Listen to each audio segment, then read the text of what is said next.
আমার ছোট্ট আরেকটা ভিডিওতে আপনাদের সকলকে স্বাগত জানাচ্ছি। কয়েকদিন আগে আমার জন্মদিন ছিল, তারই একটি ছোট্ট ভিডিও আপনাদের সঙ্গে শেয়ার করে নিয়েছি। আর কালকে ছিল দাদার জন্মদিন, সেটার মেনুটাও তো শেয়ার করে নিয়েছি। আর আজকে নিয়ে চলে আসলাম কেক কাটিংটা।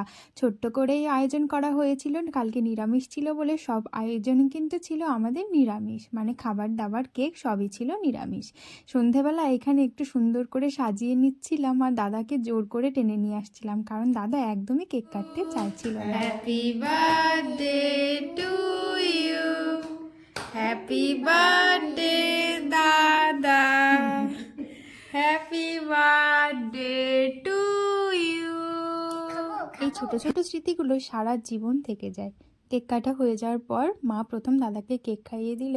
আর ছোটো মা এখানে ক্রিম খেতে খুব ব্যস্ত, কারণ ওর ক্রিমটা ভীষণ ভালো লেগেছে।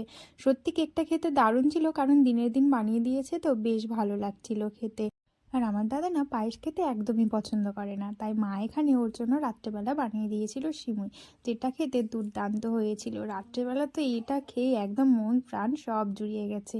আজকের ভিডিওটা এই পর্যন্তই। কিছু ছবি আপনাদের সঙ্গে শেয়ার করেছিলাম, ভালো লাগলে অবশ্যই একটি লাইক করে চ্যানেলটিকে সাবস্ক্রাইব করে পাশে থাকবেন। ধন্যবাদ।